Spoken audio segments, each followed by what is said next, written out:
Dites donc, Jackie, vous êtes très vieille France, finalement.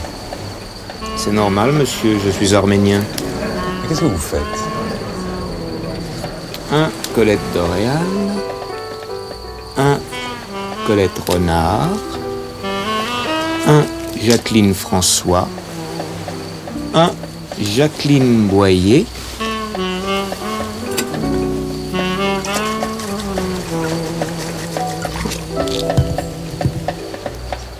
et vous voudriez que ça s'appelle autrement qu'un Pascal Sevran, monsieur?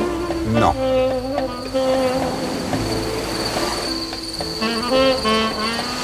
Le vieux piano de la plage ne joue qu'en fa, qu'en fatigué. Le vieux piano de la plage possède un la qui n'est pas gai, ainsi cassé qui se désole, un mi fané qui le console, un dos brûlé par le grand soleil du mois de juillet. Mais quand il joue pour moi les airs anciens que je préfère, un frisson d'autrefois m'emporte alors dans l'atmosphère d'un grand bonheur dans une petite chambre, mon grand amour du mois de septembre.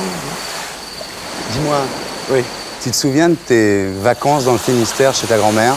c'est pas chez ma grand-mère, c'était avec ma grand-mère à Loctudie, un petit village du Finistère. Ça s'est passé, j'avais 6-7 ans. Ouais. Ça a été très bref, c'est très joli, le Finistère, j'ai gardé un bon souvenir. Puis après, ça a très vite dévié vers le centre de la France, qui sont là mes vraies vacances d'enfance, dans le Limousin, près de Limoges. Ton Limousin? Mon Limousin, Ouais. oui. Alors là, c'est le petit citadin qui joue aux paysans, quoi, dans le Limousin. J'aimais beaucoup les étables, j'aimais beaucoup les cochons, j'aimais beaucoup les canards. Ah, tu préparais la pâtée pour les cochons? Oui, j'aimais beaucoup ça. Avec mon oncle, il préparait les pommes de terre, ça sentait très bon. Et on mangeait à l'époque les pommes de terre qu'on faisait cuire dans la pâtée des cochons. Je me souviens de ça, c'était un rituel. On mettait une espèce de... Ça avait l'air de la sciure de bois, on malaxait ça avec les mains. Enfin, j'étais très content de ce cérémonial. Et j'ai beaucoup aimé j'aime la ville, j'ai un bon équilibre avec la campagne. Et quand je pense à la campagne, c'est forcément à la campagne de mon enfance, c'est-à-dire là.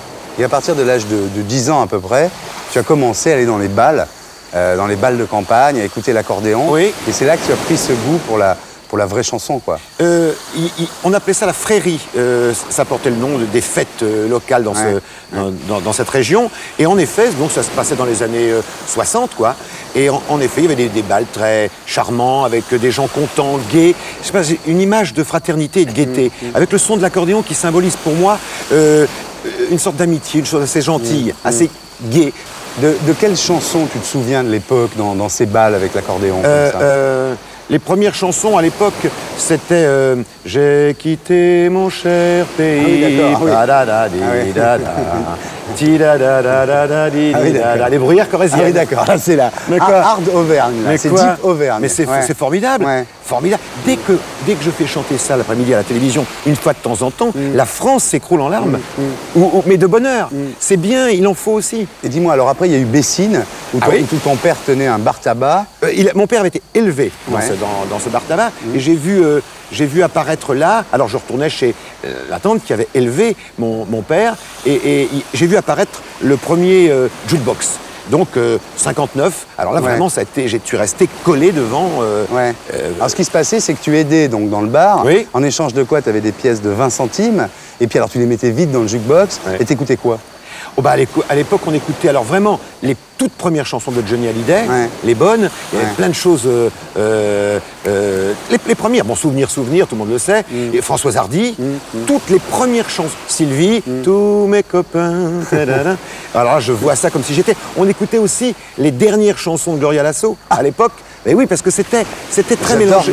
Mais oui, moi aussi. C'était très mélangé à l'époque. Johnny était une jeune vedette. Gloria Lasso était une star. Dalida commençait très... On écoutait Bambino, on écoutait Les Cloches de Lisbonne, on écoutait Étrangère au paradis. Ah, Gloria Lasso. Alors, Étranger au paradis, tu t'en souviens là? Prends ma main, car je suis étrangère ici, dans ce pays bleu, étrangère au paradis. Pa, pa, pa, pa, pa, pa, pa. Très jolie chanson. Et Vénus? Vénus mon ami.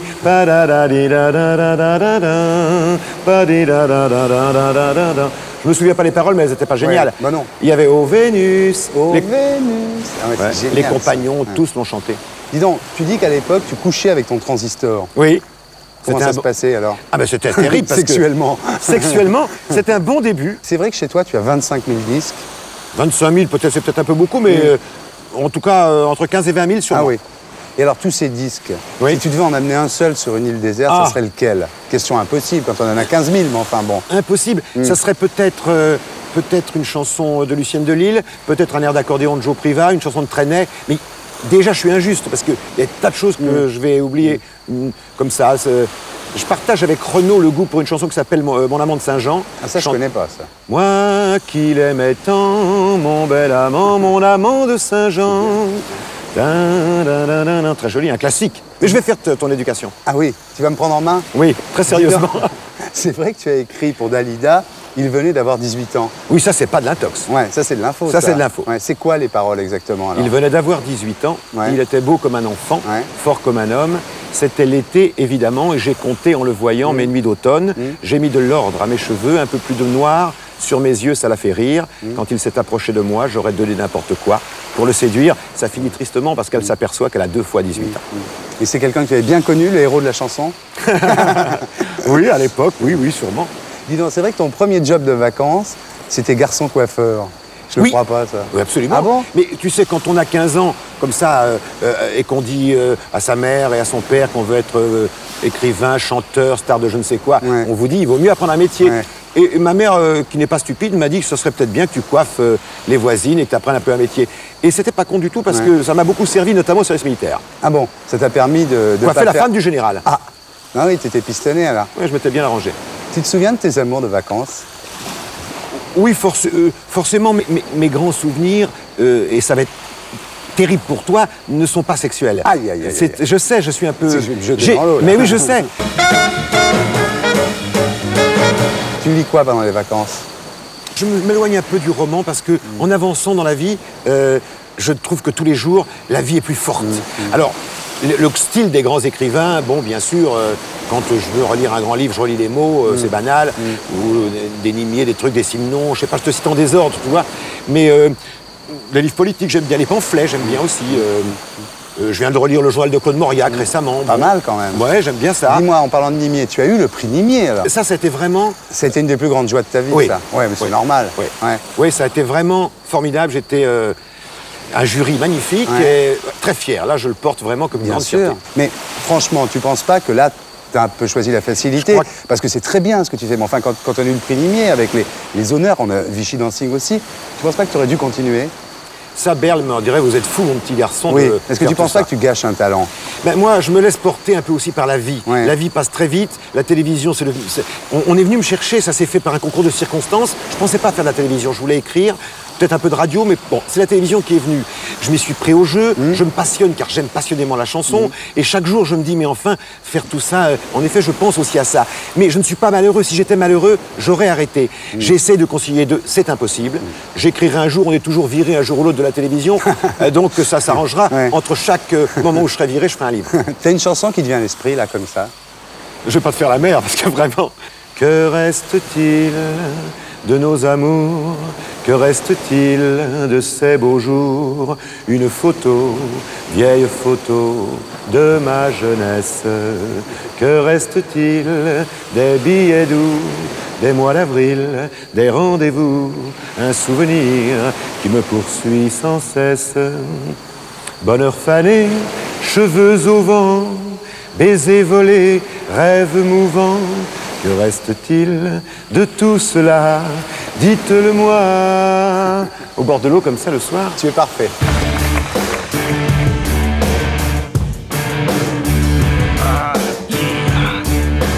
Pascal, bonsoir. Alors, on va faire une hyperview.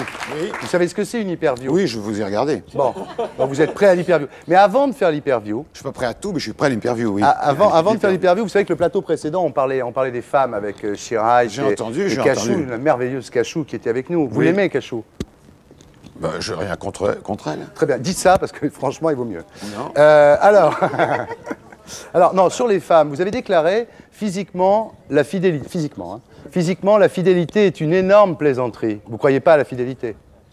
Oh, j'ai fait une différence entre l'amour physique et l'amour tout court. Et donc, la fidélité, c'est celle de l'âme et du cœur.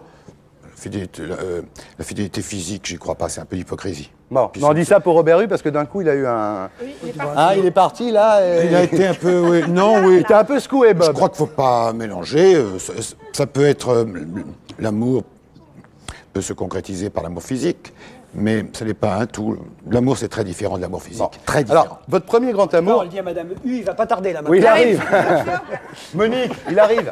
Alors, votre premier amour... Ah non, c'est vous, Monique. Votre premier amour, votre premier grand amour s'appelait Monique. Ah, c'est quand vous avez... C'était une fille... alors, j'adore que vous avez trouvé tout ça. Oui, c'est vrai. Ah ouais, c'était une fille de médecin dans le Limousin. Absolument. Bon. Et vous ne l'avez pas épousée, donc... Non, ça se sait. Et maintenant, elle est mère de famille à Limoges. Bah, oui. Elle vit avec un journaliste à Limoges. Vous avez été la retrouver? Ah non. Et voilà, Monique. Veux qu'il apprenne, Parce que je m'attends à tout, oui, je l'aimais bien. Non, Monique n'est pas là. Non, Monique n'est non. pas là. parce qu'il a eu une défaillance. Voilà, à si Limoges. vous aviez, Pascal, si vous aviez quelque chose... Il n'y a que moi qui ai compris. Hein. Si vous aviez quelque chose à dire à Monique. Faut pas rien quand on... Non, non, attendez. Qu'est-ce qu'il y a, quoi? Non, Pascal n'a pas revu Monique depuis de longues années. Oui. Et là, il va lui dire Je un ne savais mot. pas que c'était une émission tellement sentimentale, ce rendez-vous ce soir. Oui, mais Vous si m'avez Monique- dit, venez, vous m'avez fait venir justement de ma Est-ce que Haute-Vienne Monique s'en plaint pour parler de chansons françaises. Non, on va Mais je parler de la l'embrasse. chanson. Je lui dis bonjour, que je me souviens quand on avait 15 ans et qu'on allait se promener dans le jardin de son père. Eh ben voilà, mais elle est ravie. Mais elle est J'embrasse, ravie. voilà. Mais voilà, Monique. Parce que Comment on Monique... sait qu'elle est ravie? Et là, elle est ravie pas, parce que ils quand il y a... Et là, elle prend 3 tartes et son mari dit on n'avait jamais parlé de ce voir. Bon, alors maintenant, on va vraiment passer à l'hyperview. Alors, Pascal Sevran, c'est pas votre vrai nom, hein? Non, C'est comment votre vrai nom? Jean-Claude Jouot. Ouais. On comprend qu'il est changé en même temps. Non, bah dites-moi. Mais non, c'est pas ça. C'est le nom d'un On grand. aurait pu confondre avec Jean-Claude Drouot. Oui, c'est pas ça. exact, c'est pour ça que j'ai changé. Ah, tu vois. Et en plus, c'est le nom d'un grand syndicaliste. Oui. Ah oui. CGT, Léon Jouot, et c'est Léon le nom Jouot. d'un général. Putschiste. Et vous êtes putschiste. contre la réhabilitation des généraux putschistes. Ça vous a pas plu quand on a réhabilité les généraux putschistes et il y avait un Jouot? Oui, je trouvais que c'était pas urgent. Ouais, c'était pas urgent, je sais. Je sais Et en tout. plus, Traîner aurait pu chanter c'est un jouot extraordinaire. On va y venir à traîner. Alors, votre surnom, c'est Nounouché. Ouais, c'est ma mère, mais les mères- Mais j'adore, Mais moi. c'est joli, oui. Ça, en revanche, vous avez bien Mais enfin, fait de pas j'ai passé l'âge quand même. Hein. Ah bon? Mais pour ma mère, ça reste comme ça. Nounouché. Nounouché, c'est mignon. Ah, c'est mignon, mignon. Nounouché. Alors, vous avez... Tintin et Nounouché. Oui, on peut dire... on peut dire votre âge. Si vous voulez. Hein? Si, On vous n'a n'en pas dit... si vous n'en rajoutez pas. On n'a pas dit l'âge de Chirac. Vous savez quel âge elle a, Chirac? Maintenant, vous pouvez Non, le je dire. peux vous le Oui, dire. maintenant, alors. Elle a Vas-y. 56 ans. Ah bah elle est fait Eh bien. ben, elle les fait bien.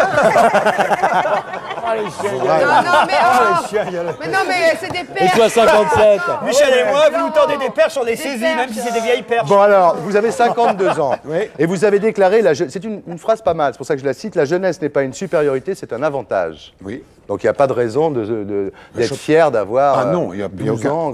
y a aucun motif. Comme la petite du Banana Split, bien aussi, avec ses Lisa. 12 ans là. C'est vrai, t'es 12 ans. tu les fais Alors vous êtes écrivain, vous êtes animateur télé, vous êtes chanteur. Et alors, il y a un disque, je vais le montrer à la caméra, comme on fait à la télé. Hein. Ah bah disons, j'étais pas venu pour ça. Mais Ah mais c'est si, bien. mais moi, attendez, moi je fais le boulot, moi. Ah, c'est bien. Je fais comme Arthur, moi. Attendez, je montre à la caméra comme ça, et puis voilà, c'est le disque de Pascal. Voilà, très Voilà. bien. Alors, vos parents, votre père était chauffeur de taxi communiste, et votre mère travaillait chez Schiaparelli, qui est une grande maison de couture. Donc dès le départ, vous aviez le goût du peuple et le goût du luxe, finalement. Oui, Hein c'est Oh. très bien. C'est ah, ça, mais ouais, c'est ouais, vous. à Voilà, peu j'ai près trouvé moi. qui vous êtes en fait. Alors, votre premier boulot, c'était garçon coiffeur. Ouais. Hein? Ma mère avait trouvé que c'était bien parce qu'à l'époque, on faisait le service militaire. Elle m'a dit comme ça, ils t'emmerderont pas. Tu Ah. leur couperas les cheveux. Et elle avait très bien vu. Au lieu d'aller te faire tuer à la guerre, C'est ça. tu feras le coiffeur. Et donc, j'ai coiffé toutes les femmes de généraux de la place de Paris. Et alors?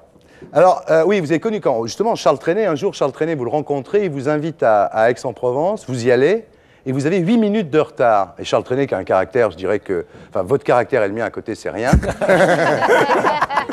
Non, mais Charles Trenet, 8 minutes de retard, il s'était barré. Et il m'avait donné rendez-vous 8 mois avant. Oui. Et je l'avais rencontré chez mon éditeur, je faisais mes premières chansons, venez donc, on était avec des copains, venez le 12 juillet à midi 5.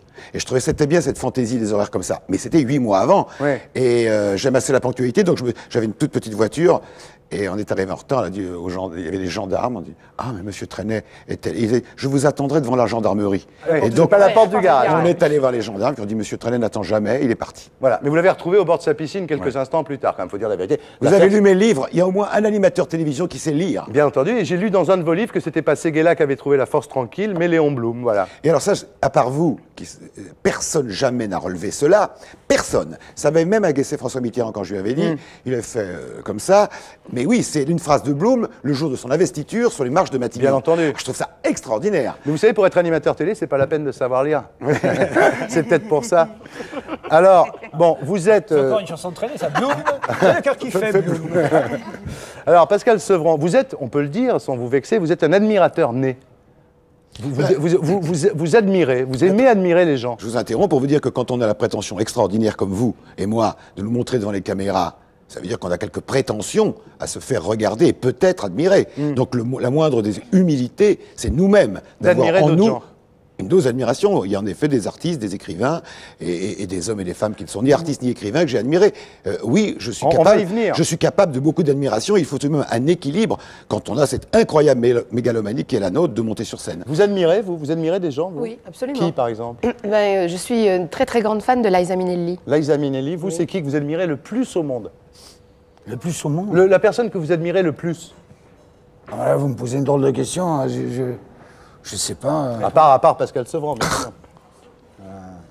Je sais pas. Il y a plein de gens. Ah, c'est j'admire. pas Fidel Castro, en tout cas. Non. Enfin, On a si, bien il y compris. a 30 ans. Il y a oui, 30 ans. Il y a 30 ans. Moi, c'est Thierry Ardisson. Oh, qu'il est gentil. Moi, c'est Laurent Ruquier. Eh, c'est une affaire c'est qui des roule. bananes, c'est des Ah non, non, bananes. c'est une affaire. C'est des bananes, je te dis. C'est une affaire qui roule. C'est des bananes, ces Ça roule, deux-là. ça roule. Lio, vous admirez qui? Edith Piaf. Ah, Edith, bah voilà, c'est clair, moi. C'est une bonne chanteuse, ça va, Edith Piaf. Ça va pas mal. Oui, ça, Ça se va tient, pas mal. oui, Ah ça bah quand même. Alors, mais vous aimez admirer. C'est votre mère qui disait, quand il était petit, Pascal, enfin, Nounouché, il cirait même les semelles de ses chaussures. Oui, j'ai toujours été assez maniaque de Ah ouais. de la propreté, Oui, là, de c'est- l'ordre, et j'aime bien que ça soit en ordre, oui. Est-ce Oui. que vous admirez Xavier Gouillou-Beauchamp? Oh, énormément. Très bien. Ah, c'est formidable, là, tous les trois, là. Non, mais je peux te dire qu'il aime vraiment l'ordre parce que j'avais emmené mes enfants sur son plateau et qu'il faisait très désordre. Ouais. Et je les ai renvoyés dans la loge vite fait. Ils ont d'ailleurs tout cassé dans la loge. Je les avais eu aussi, moi je les ai eu aussi à la radio. Elle emmène ses gosses partout. Mais je sais, moi aussi. On les a noyés, là. Elle les a même sur elle. Ouais, regarde. la manière.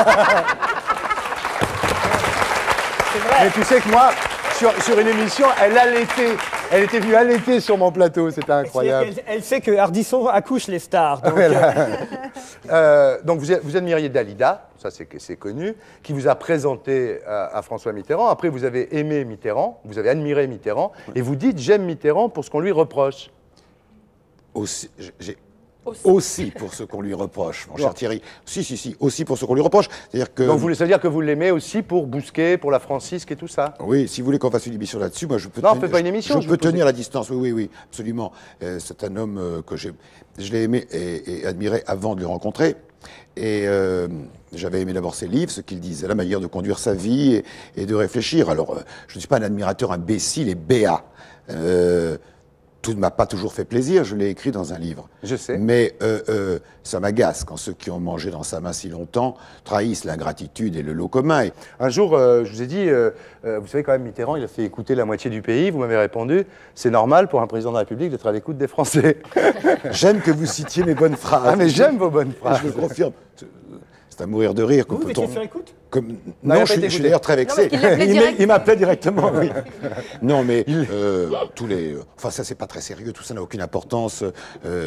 Non, mais vous êtes avec Jacques Lang, en tout cas. d'État. Ce que je peux dire, c'est que vous êtes avec Jacques Lang, qui était dans la dernière émission, qui est d'une fidélité inébranlable au président Mitterrand. D'ailleurs, cela a coûté la tête de la liste européenne. Hein. Moi j'ai la preuve en tout cas que François Mitterrand écoutait tous les Français. Mais qu'est-ce qu'on voudrait exactement? On voudrait que Jacques Lang renie un homme à qui il doit tout, Bah un oui. homme qu'il admirait. Bah lui, il Mais l'a qu'est-ce pas que c'est que renié. ça Pour une place sur une liste, si c'était le cas, ça n'est pas sérieux. ça pour aller Que s'emmerder à voudrait-on Strasbourg, oui. Que après avoir écrit et dit ce que je pensais de cet homme-là, que j'avais craché sur sa tombe, ça n'est pas mon genre. Vous escaladez, vous grimpez toujours sur du trait ou pas? On l'a fait depuis qu'il n'est plus là, oui, parce qu'il avait trouvé que c'était bien. Puis voilà, il faut quelques signes comme ça de... de fidélité. Vous chantez plus Étoile des Neiges à la fin des déjeuners. C'était ces grands gags. Oui, parce que Ça, Mitterrand, j'étais- il aimait. J'explique à Oui, nos oui, amis. oui, oui. Mitterrand. Parce que nous, on n'était pas invités. Bah hein, non, mais nous, on y s'entend. était avec Pascal. Et Mitterrand, à la fin des déjeuners, il y avait Roger Hanin qui était obligé de raconter la même histoire. C'était toujours la chemise lilas. Ouais. Et vous chantiez Étoile des Neiges. C'est-à-dire que quand il a commencé ses campagnes électorales, c'était la chanson à succès. Et il me dit, je me souviens que dans tous les endroits où nous allions faire des meetings, les Français à cette époque chantaient cette chanson-là. Alors ça l'amusait. Alors j'ai relaté ce petit événement, mais ça le faisait...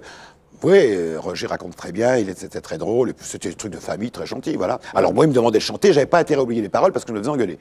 Nous, on peut C'est chanter pas Mitterrand, non peut plus. chanter. hein. Prise au piège. de tes grands Voilà. Et voyez, quand on donne une grande chanson populaire, c'est ça. Bon, alors, vous êtes un. On parlait tout à l'heure d'animateurs télé qui savaient lire ou pas lire. Vous, en tous les cas, vous savez écrire parce que vous avez écrit plein de romans, dont un, Le passé supplémentaire, qui a eu le prix Nimier en 79. Et c'est bien parce qu'il n'y a pas beaucoup. Moi, je rêve de l'avoir depuis 10 ans, je ne l'ai jamais, vous l'avez eu. Mais si vous travaillez un peu, vous y Ben, il faudrait arriverez. que je fasse moins de télé. Faut les écrire. Voilà, il faut les écrire, c'est ça le Faut les problème. écrire, Il suffit pas de les recopier, il faut les écrire. Je suis en Alors, train d'écrire son prochain. alors vous dites j'écrirai vraiment, parce qu'en ce moment vous écrivez, mais c'est difficile en faisant le métier qu'on fait, bien entendu. Vous dites j'écrirai quand je serai viré. Et si vous n'êtes pas viré? Ben, j'écris quand même. Maintenant, Ah bon j'écris tous les matins et attend. donc ils n'auront pas d'alibi. Alors la chance aux chansons, c'est tous les après-midi sur France 2. Ça fait même 15 ans. Ça fait 15 ans. Oui. C'est une institution, cette émission. Alors on vous doit la nostalgie. Bon, ça. Oh, c'est un bien partagé par tout le monde. Oui. Bergson dit que c'est le rire, moi je dis que c'est la nostalgie. Vous voyez, Richard a fredonné tout de suite la chanson. Ah, Et Richard, puis, oui. Ah, c'est il faut ce pas- qui- il faut pas Et lui- quel que soit l'âge que l'on est, la nostalgie est un Ouais. moteur aussi pour l'homme. Ouais. C'est tout de suite un... Mais quel que soit l'âge, ça n'a pas de Alors rapport. dans Le passé supplémentaire, qui est donc le livre qui a eu le prix Nimier en 79, vous dites en parlant de la passion, en parlant du personnage principal, vous dites sa principale passion était pour les chanteuses minables. Est-ce que vous n'êtes pas un peu dévoilé en écrivant ça? J'aurais pu trouver un adjectif plus approprié. J'aime bien les chanteuses de Beuglan, les chanteuses de Bastringue, les chanteuses populaires. J'ai toujours été ému par ça. Quand j'étais petit garçon, justement, il y avait ces chanteuses un peu... Ouais. Alors dernière question, je ne sais pas pourquoi vous détestez Jane Birkin et Vanessa Paradis, pourquoi? Oh, il y a longtemps qu'on me Ah, parle il y a plus de ça. longtemps. Il y a longtemps qu'on ne me parle plus de ça. fini. Détester est un mot que j'emploie très modérément. Pourquoi je détesterais une femme aussi charmante que Jane Birkin? Sauf que si on me dit que c'est une chanteuse, là, évidemment, je tords un peu le nez. Oui. Mais c'est une femme délicieuse, ravissante. C'est tout sauf Et une Lio, chanteuse. elle trouve grâce Tout à sauf vos yeux, une il y a pas de chanteuse. problème avec Lio. Mais alors Lio, je craque devant elle quand je la vois. Donc, Même enceinte. et je lui laisse même amener les gosses sur le plateau. C'est vous dire. Mes collaborateurs vous... C'est Mes vous dire collaborateurs s'il vous l'aime, diront, mais quand on la voit plus belle que ça, c'est pas possible. Très bien. Bon ben voilà, c'était l'hyperview. Donc maintenant, Puis elle est pas née- elle est vous pas- avez- bravo, on peut l'applaudir parce que moi j'aimerais pas Lio. être soumis à l'hyperview. Lio peut amener ses enfants sur les plateaux de Pascal Sevran. Il y a pas mal de grand-mères pour s'en occuper quand même. Oui, c'est ça. Oh, sur le plateau, il y a des jeunes gens, ça vous plairait beaucoup, mon cher Laurent. C'est vrai Bah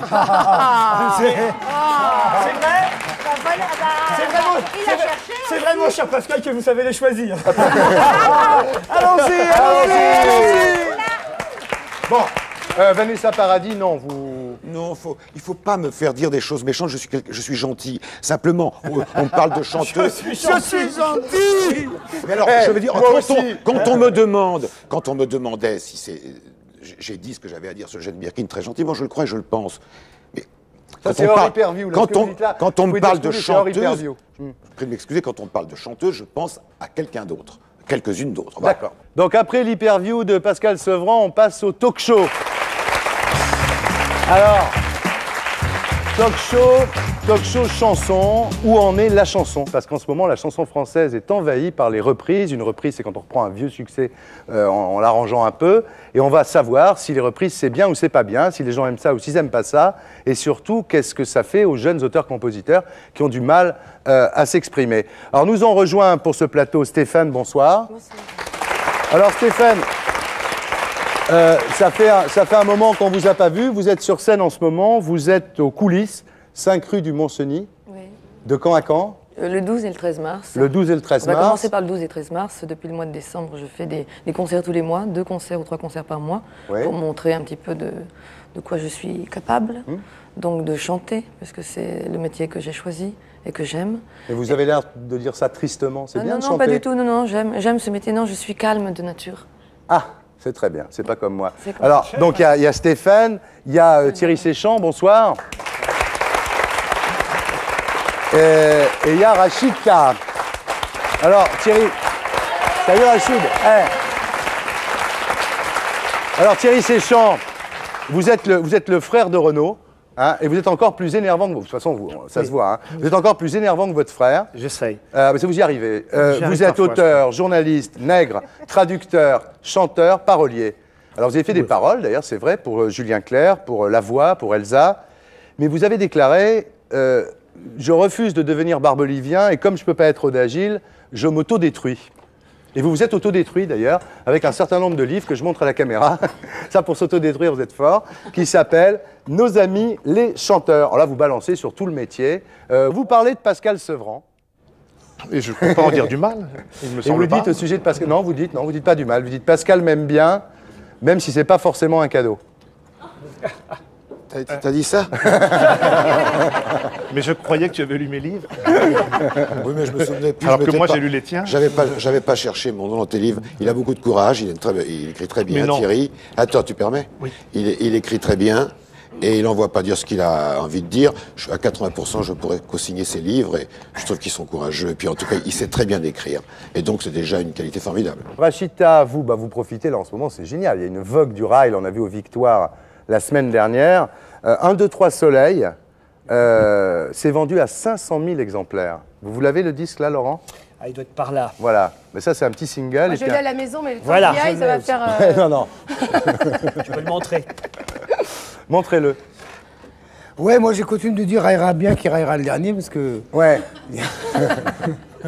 Parce que, non, mais c'est vrai qu'il y a une espèce d'effervescence sur le rail, mais c'est l'arbre qui cache la forêt quand même. Il y a Ouais. une espèce de mode, mais quand on regarde profondément, quand on regarde les médias, ceux qui diffusent le rail, il n'y en a pas beaucoup. Il n'y a Ouais. pas beaucoup de radios, de médias qui diffusent Oui, le c'est rail. vrai. Il y a un côté, c'est vrai, très, peut-être un peu, très soirée, très cocktail. Là, ce soir, on va écouter du rail, Ouais. mon chéri, tout ça.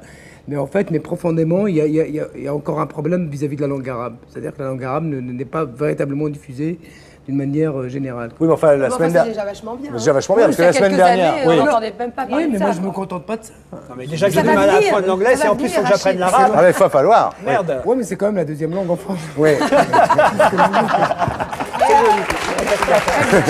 Plein de reprises hein, de cette chanson. Ah, ben c'est la chanson. Il y a eu Sardou, il y a eu Florent Pagny. Attendez, Pascal Sevran, c'est la chanson française la plus reprise. Oui, avec. La deuxième, c'est Et maintenant. Oui, il y et a la maintenant, troisième, il y a aussi, c'est. il y a aussi des chansons comme Que La- reste-t-il de nos amours, la mer. Il y a au moins 2 chansons de Trenet comme Que reste-t-il et la mer. Et puis beaucoup d'autres. Mais celle que vous venez de citer, en effet, c'est. comme la plus reprise, Comme celle-là. d'habitude, c'est énorme. Mais c'est Ouais. une remarquable chanson française. Quand il y a une remarquable chanson française, elle fait le tour du Oui, monde. mais Pascal- Quand elle garde sa spécificité, qu'elle ne veut rien singer d'autre, c'est une très très bonne chanson. Mais alors, Et alors ils l'ont refait à leur manière. est-ce que c'est pas un problème? Est-ce Quel qu'aujourd'hui, problème finalement, les auteurs-compositeurs, les jeunes Tous les jeunes auteurs-compositeurs, gens qui veulent faire vous, de la- vous êtes un auteur-compositeur, vous avez écrit 500 chansons. Oui, j'ai fait les textes de On en chansons. connaît 2. Les 498 autres, Ouais. on connaît, ils venaient d'avoir 18 ans, et la C'est déjà chanson pas de mal, vous Georgette savez. Lemaire. Oui, mais j'ai fait beaucoup d'autres choses. J'ai eu la gentillesse tout à l'heure de le dire, mais on ne veut pas parler de ça. Je voulais dire que une chanson, c'est un texte, en France en tout cas, et une musique. Et donc, et quand les jeunes gens d'aujourd'hui qui veulent faire de la musique sauront ce que c'est, ça ira. Une chanson, il doit y avoir une musique. S'il n'y a pas de musique, ça ne va pas.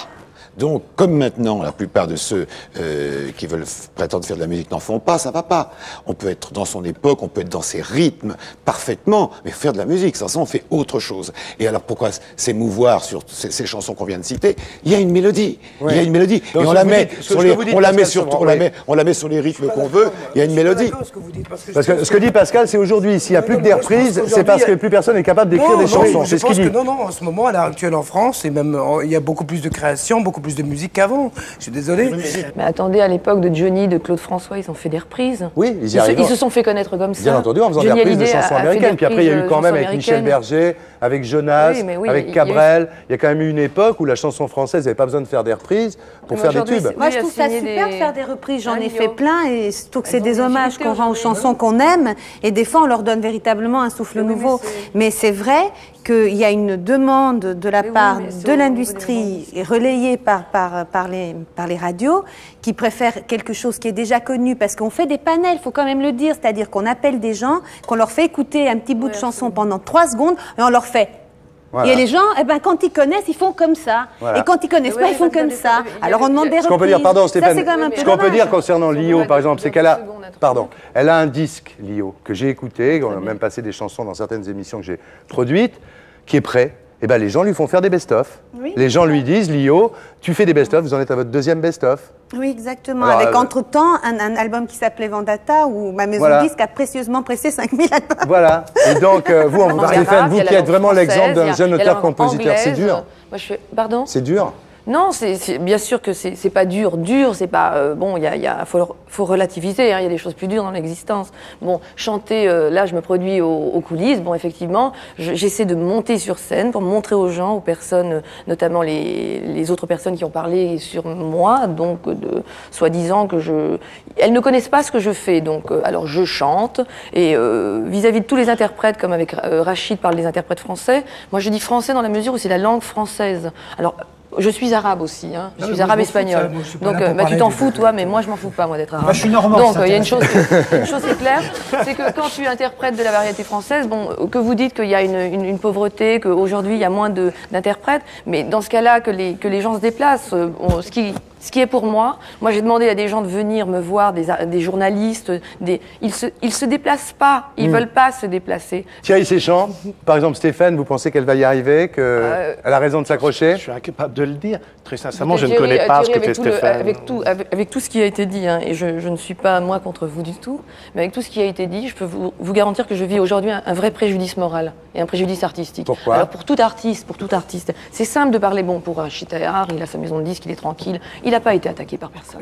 Il a été attaqué par personne. Il est tranquille. Moi, j'ai eu toute la presse sur le dos. Et j'ai eu des artistes sur le dos. Non, j'ai eu des artistes sur le dos. Non, j'ai eu des artistes sur le dos. Mais ceci dit, dans le préjudice moral, il y a un artiste, il y a un individu qui est là.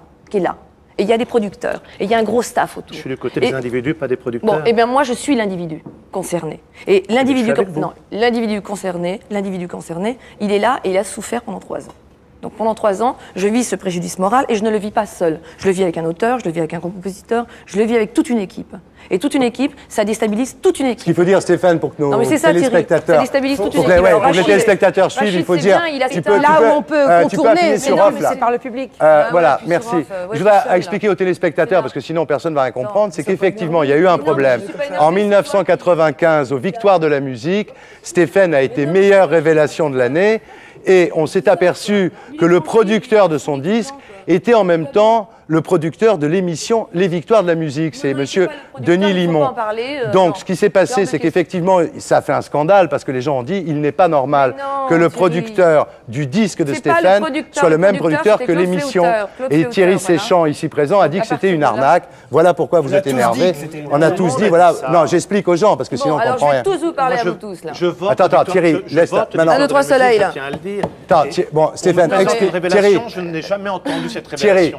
Je trouve ça étonnant. Oui, quand même. vous avez dit. C'est tout. Vous avez dit à ce révélation, lisez dans le dictionnaire révélation, le mot révélation, ce qui doit être révélé, méconnu du public. Méconnu du public. Les gens qui votent, ils doivent connaître ce qu'est la future révélation. Je vais vous dire, Thierry, la chose suivante. C'est que j'étais dans ce film, hein, donc révélation, j'étais nommée lauréate, je gagne.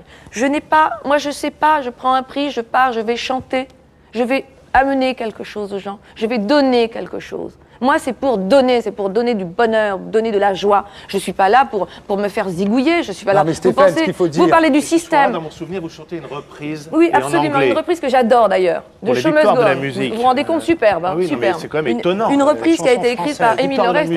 Absolument, mais Show Must Go On en anglais. Ce qu'il faut dire pour que les gens suivent, attendez Stéphane, attendez, pour que les gens suivent, donc ce qui s'est passé... En même temps, on va chanter tout ça. Pour en finir, ce qui s'est passé, c'est donc que Stéphane a été accusé d'arnaque par vous et par plein d'autres gens. D'ailleurs, les Victoires de la musique n'ont plus été produites par la société qui la produisait à l'époque. Mais Thierry, vous avez dit une information qui est fausse. Il n'était pas le producteur de la musique, il est administrateur. Le producteur de la musique, c'est Claude Fléhouteur. Oui, qui était le patron des Victoires de la musique. Denis Limon, vous le mettez de côté, vous l'oubliez. Et c'est Claude Fléhouteur, point à la ligne, c'est tout. Et Denis Limon, c'est simplement, il a disparu de toute façon. Ce n'est plus mon nouveau producteur, s'appelle Serge Valéry. Alors pour le public, c'est parfait, c'est le patron des coulisses. Merci Stéphane. Voilà, donc Pascal Sevran, vous connaissez l'affaire, vous avez quelque chose à en dire? C'est clair. Rien. Vous arrivez.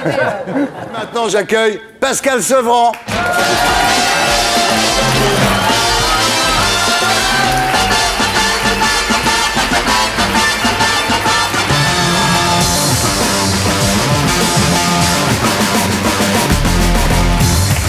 Pascal Sevran, bonsoir. Bonsoir. Alors, qu'est-ce qu'ils sont très copains. Vous savez, ils ont fait de la prison tous les deux. Enfin, lui, non, Jamel dans un film et Jean-Christophe pour de vrai. Donc ça crée des liens, ils ont vraiment quelque chose. Il disait qu'il perdait au change, cet enfoiré. Ouais. Préfère être à côté d'Astrid Veillon. Ouais. Ah bah oui, ils sont branchés qu'Astrid Veillon, ça y est. C'est peut-être vous, l'homme curieux, ambitieux et cultivé. Astrid, on cherche en même temps. Oui, mais bien sûr, mais je sais bien, merci beaucoup. Faut pas nous en vouloir. Hein. Comment ça va? Ça va. À l'époque de François Mitterrand, vous êtes vu beaucoup, j'imagine? Pas beaucoup, non. Ah bon? Pourquoi? Non, j'ai vu beaucoup Gilbert, mais on s'est croisés quelques fois, mais il était moins souvent à Solutré, mais on s'est croisés. Ouais. Je n'étais pas à Solutré, et j'étais très souvent à l'étranger. Oui, c'est le fils d'à côté, c'est ce qu'il dit, oui, il était le moins Mitterrand des Mitterrand.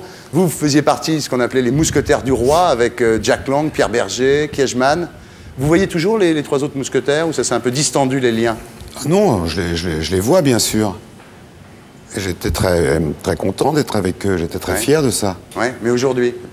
Je les vois souvent, oui. Ouais. Vous l'avez aidé quand il a été dans la merde, là? Vous imaginez bien que je vais pas vous faire la révélation ce soir de quoi que ce soit, je vais pas parler de ça ce soir. Ah bon, pourquoi? Parce que c'est pas convenable, j'ai rien à dire sur ce sujet. Non mais il était en tôle, les juges oui, j'ai entendu dire. 5 millions de francs, vous avez appelé en disant, moi je te file... En supposant, cher Thierry Ardisson, en supposant que j'ai appelé, est-ce que vous imaginez que je vais vous dire ce soir que j'ai appelé? Mais si, pourquoi? Eh ben non, pas du tout. Mais tout le monde dit la vérité ici. Oui, moi aussi je vais la dire. Vous n'êtes pas venu pour mentir, là? Non, mais vous savez, il y a beaucoup d'émissions de télévision où on parle beaucoup de tout le bien qu'on fait, toutes les belles choses qu'on fait. Oui. On peut parler de tout ça, mais le reste, de dire je oui, fais là. Ce que j'ai à faire. Non. Si, vous avez je ne viens pas de dire oui du tout, j'ai rien dit du tout. J'ai fait du bien. C'est pas à moi, en tout cas, qu'il faut poser la question. J'ai entendu, j'ai donné 500 000, moi. Non. Je n'aime pas beaucoup ça. Non, voilà. Non, mais Thierry, je vous en veux pas du tout, mais c'est pas un endroit convenable pour parler de ces choses-là. Bien, moi je l'adore, Sevran, parce qu'il est toujours un peu comme ça, là. Bon, alors, vous avez gardé, vous, en tous les cas, vous me l'avez dit, ça, une grande amitié pour François Mitterrand, malgré les révélations sur son passé vichiste et son amitié avec Bousquet, vous avez continué à être son ami. Mais attendez... Il ne faut pas prendre les grands mots. François Mitterrand a bien voulu que je sois pas trop loin de lui et de sa famille, ce qui a été pour moi une grande émotion. Le jeune homme que j'étais très impressionné de voir un homme de cette densité.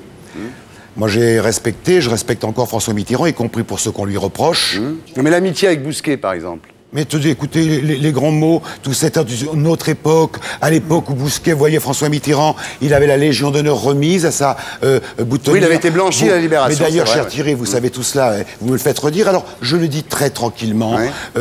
François Mitterrand était tout sauf antisémite. François Mitterrand était entouré de juifs magnifiques. J'ai eu dans ma vie un maître à penser qui s'appelait Emmanuel Berle. Je ne suis troublé en rien par le passé de François Mitterrand.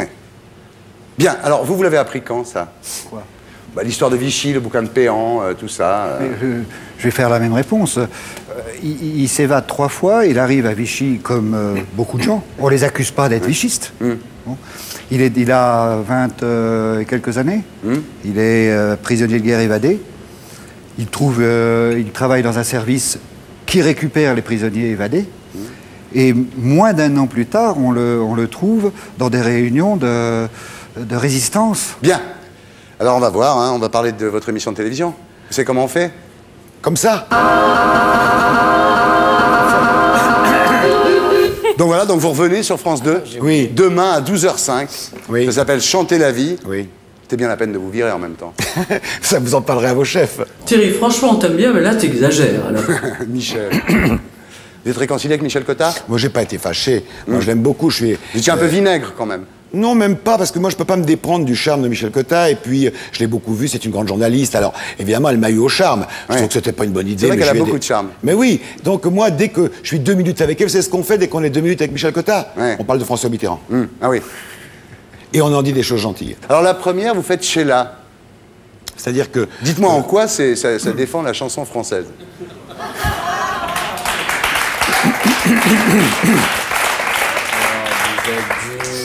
C'est une... Je vais vous dire, Thierry, c'est une femme magnifique. Je trouvais qu'elle était près de moi, c'était bien. Elle va chanter, ce qui est plus original, elle rechante que depuis 3 ans. Elle avait fait son retour sur France 2 dans mon émission, lorsqu'elle a rechanté après ses adieux. On est devenus amis parce que c'est vraiment une fille bien, je viens de le dire. Et je lui ai dit, écoute, viens, on te revoit à la télévision chanter. Et moi, j'aime bien être un peu décalé. Je lui ai dit, c'est pour chanter encore un truc à toi. Et elle a très gentiment, elle va chanter une chanson de Mouloudji et une chanson de Brassens en direct, avec les musiciens. Alors là, je trouve que c'est... ah oui, d'accord. Vous prenez Sheila, mais vous lui faites chanter les grands publics. Voilà. Oui, oui. Et donc, je trouve que c'est très gentil. J'avais envie d'avoir une femme de cette qualité à côté de moi pour le premier jour. Bon, donc tout va bien. Non, je parlais du patrimoine, chansons françaises. Mais il y a beaucoup d'autres choses. Il y a beaucoup d'autres choses dans cette émission. Si vous êtes réveillé, vous jetterez un œil. Ah, mais je regarderai, non, bien sûr. Je suis réveillé le dimanche à midi, quand même. C'est fini tout ça, Pascal. À l'époque où je me couchais tard. Oui. Drucker m'avait dit, si tu veux durer à la télé, hein, Michel, il m'avait dit, il faut que tu arrêtes de boire, il faut que tu arrêtes de fumer. Hein, vous connaissez Drucker. Ouais, il a fait pareil. Il faut que tu manges des pâtes. Donc je mange des pâtes, Michel. Je fais tout ce que tu dis. Il n'y a qu'un truc que je ne ferai pas, c'est tapis rouge. Oh. Bon, donc voilà, tout est under control, c'est demain. Voilà, demain à midi, et puis ce sera tous les dimanches, si tout va bien. Si tout va bien. Mais voilà, je fais un truc simplement, mais ça va être une autre tonalité, parce qu'il n'y a jamais eu à cette heure-là de variété, quoi. Alors, puis le public est très mouvant, il y a beaucoup de gens de toute génération qui passent. Voilà, c'est un pari, je vais le faire, très simplement avec mon ton à moi, et s'il y a des gens beaucoup qui le regardent, je serai content. Ben voilà, donc on regarde tous Pascal Sevran demain midi, absolument. Ça lui fera plaisir. Oui, ça me fera plaisir. Et faire plaisir à Pascal Sevran, c'est important. Voilà. Non mais c'est vrai. Alors vous continuez à écrire quand même, hein?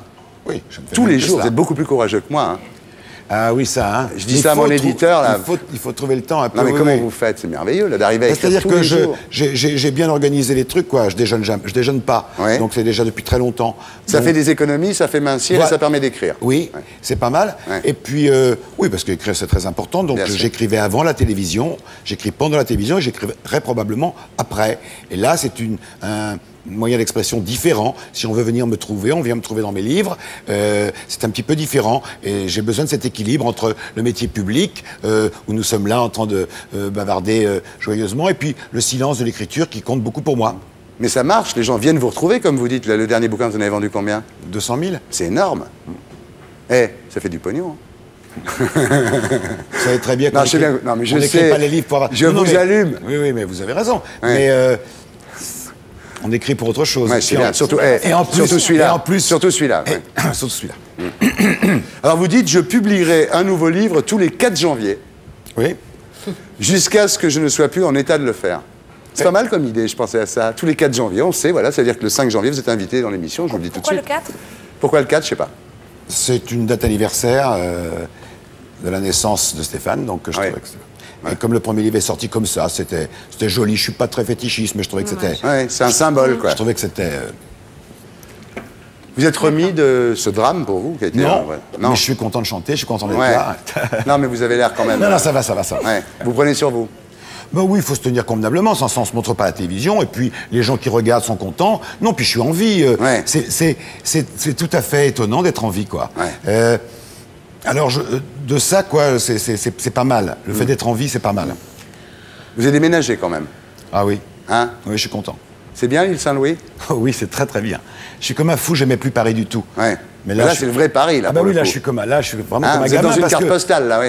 Ah oui, c'est plus qu'on peut imaginer. J'étais jamais allé avant, mais je vois les bateaux tout le temps. Là, je suis comme un gamin qui joue avec les bateaux sur la Seine, c'est très très beau.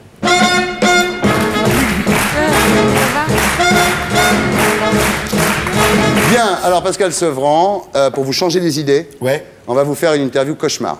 Ah, super. On ne bouge pas pendant le jingle. Vous avez parlé. Pendant le jingle. Vous avez parlé pendant le... Bon, maintenant recommencer. On l'accepte? Non, on refait. S'il a parlé, on peut pas le laisser passer, ça. C'est bon, t'as raison, moi je suis comme ça, mais j'ose pas des fois. Refaites-le. Tu fais pas du favoritisme. Thierry, refaites-le. On va le refaire. Serge, on est obligé de le refaire, il a parlé. On rallume. Attention, top jingle. On ne bouge pas pendant le... On ne bouge pas pendant le jingle. On ne bouge pas pendant le jingle. Là, voilà. C'est bon, on est d'accord. Hein, c'est mieux, non? C'est plus propre. Hein. Ouais, c'est plus pro. Bien. Alors, voilà, donc l'interview cauchemar, le pire truc, hein, le pire des accidents conjugaux, c'est de vous faire surprendre par votre amant avec un autre ou de surprendre votre amant avec votre meilleur ami. Non, le pire cauchemar, c'est de trouver la personne que l'on aime en train de rire avec quelqu'un d'autre, pas en train de coucher. Ouais. C'est pas très grave. Très bonne réponse. Et vous, Jamel? Pardon? Ce qui peut vous arriver de pire, c'est de vous faire surprendre par votre amant avec un autre ou de surprendre votre amant avec votre meilleur ami. Je ne répondrai pas à cette question.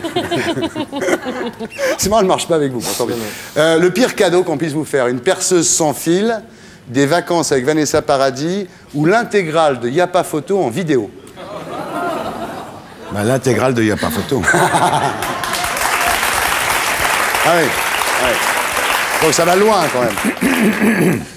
La pire situation dans laquelle vous pourriez vous trouver, Pascal Sevran, avoir une cigarette mais pas de feu, une carte bleue mais pas de code, un mec sublime mais pas de préservatif. Je me doutais bien qu'avec vous, ça serait un truc comme ça. C'est le service public en même temps. Hein. Je me doutais oui, bien. c'est ça, hein, c'est le service public. Hein. Cigarette et pas de feu. Ouais. Ça, c'est votre version à vous. Pour Jean-Christophe, j'aurais dit un pétard mais pas de feu. Non, lui, il sait pas, il les avale, les joints. La pire désillusion, ça serait d'apprendre qu'il y a quelqu'un dans Casimir,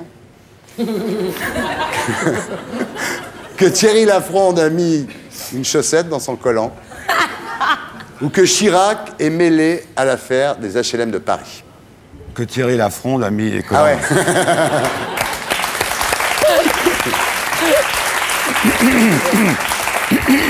Le pire, c'est un portable qui sonne tout le temps ou qui sonne jamais? Oh, c'est un portable qui sonne tout le temps. Ah ouais. Ah oui, vous êtes zen, vous. Oui. Bah, vous n'avez pas besoin qu'on vous appelle toute la journée. Vous avez vu cette maladie terrible, ils touchent ça comme leur sexe tout le temps. Ils sont couchés. Ils mettent près de la bouche. Ils parlent à leurs chiens, ils sont tout le temps, enfin c'est terrible. T'es où? C'est signe extérieur de détresse. Ah, bravo. Enfin, c'est utile quand même. Pardon? Ça pourrit la vie, mais c'est utile quand même. Le pire, c'est grandir seul, vivre seul ou vieillir seul. Vieillir seul. Ah ouais. Le pire, c'est de plus pouvoir toucher la personne avec qui vous vivez ou de plus vouloir la toucher. Ah, de plus pouvoir. C'est des vrais problèmes de. Ah ouais, mais si, c'est une émission. Ah ouais, c'est une émission qui te met devant la réalité de la vie. Ouais, ouais. Le pire, quand on est plaqué, le pire, c'est de l'apprendre par une lettre, un coup de fil ou par quelqu'un. Oh, ça m'est arrivé quelques fois, mais je le savais avant, donc on ne m'apprend rien généralement dans ce domaine. Ouais. Le pire, c'est d'apprendre que Dieu n'existe pas ou qu'il existe, mais que c'est pas le vôtre. Qu'il existe et que c'est pas le mien. Jamel? Pareil. Pascal Sevran, merci. Merci Pascal Sevran. Donc demain, à 12h05, chantez la vie, et non pas changer la vie. Mais c'est l'émission qui peut vous changer la vie. Je m'en vais. Pourquoi? Ah bon, je peux rester? Ah bah oui, pourquoi? Ah d'accord, non, parce qu'il est tard à mon âge. Oh non, bah restez. Allez, je reste. Merci bon. Pascal Sevran.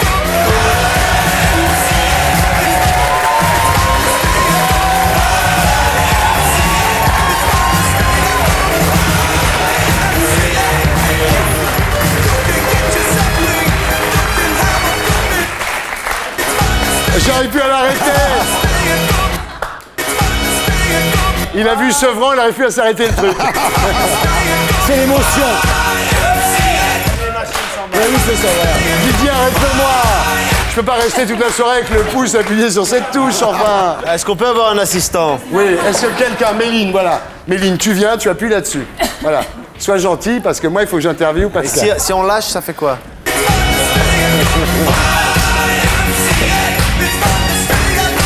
Merci. Tu soulèveras le doigt. Ouais, mais moi j'ai un truc ici qui me gêne aussi. Viens.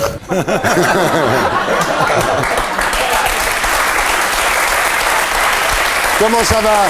Ça va pas mal. Vous avez un look très classique là. Oui, j'ai fait comme vous. Ah ouais, vous êtes vachement bien. Carolina Kurkova, élue mannequin de l'année. Je sais. Elle fait toutes les couves de Vogue US. Quand on la regarde, on comprend pourquoi. Ah ouais. Ah, puis elle est sympa et tout. Elle a toutes les qualités. Hein. Elle parle français un petit peu, hein. Vous parlez français? Oui, un petit peu. Un petit peu. Bonjour. Bonjour, ma belle. Très joli, très beau, j'adore. J'adore. Oh. Alors, vous publiez chez Albin Michel un livre qui s'appelle « Lentement, place de l'église ». Pascal Sevran.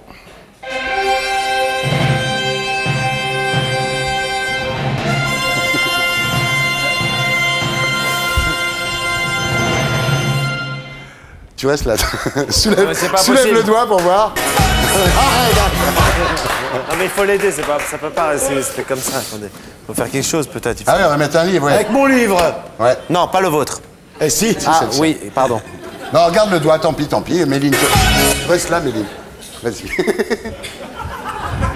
Ça me fait beaucoup rire. Bien, alors, ce livre, Lentement, place de l'Église, c'est le 4e volet d'un journal que vous avez commencé avec La vie sans lui. 200 000 exemplaires chacun.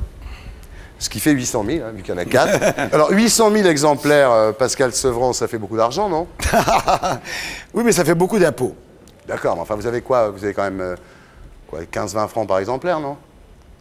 J'ai pas demandé, faudrait que je leur demande. Vous parlez en francs, vous êtes comme moi, vous êtes un peu rétro, mon cher Thierry. Je suis moins rétro que vous, mais je risque pas de parler en euros.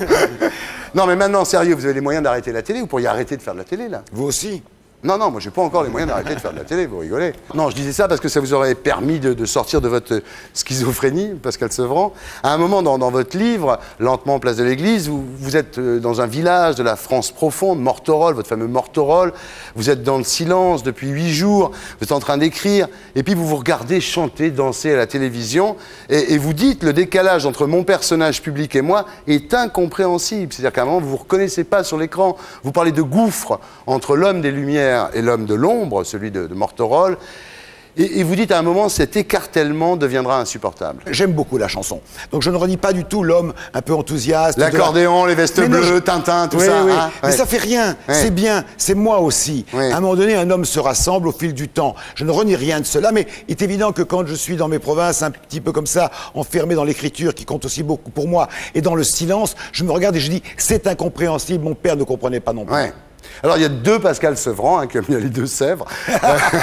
Donc, il y a le Parisien mondain, hein, qui va dans les restaurants mondain, le soir, beaucoup dur, comme ça, qui balance un peu comme vous, quoi. Balance un peu sur tout le monde, les propos mouillés d'acide, quoi. Alors, il y a le Pascal Sevran parisien, et puis il y a le Morterollésois, comment on dit? Je sais pas comment on dit d'ailleurs. Ouais. J'en sais rien. C'est joli le nom, Morterolles, mais... Morterolles, c'est beau, oui. C'est joli, ça chante un peu. Il y a mort dedans et profiterole. Oui, mais... Il y a à la fois le... Tout à fait. Hein, il y a à la fois un truc très, très triste et très joyeux. Et oui, ça m'a beaucoup frappé, le mot mort dans Morterolles, pour des raisons que vous imaginez.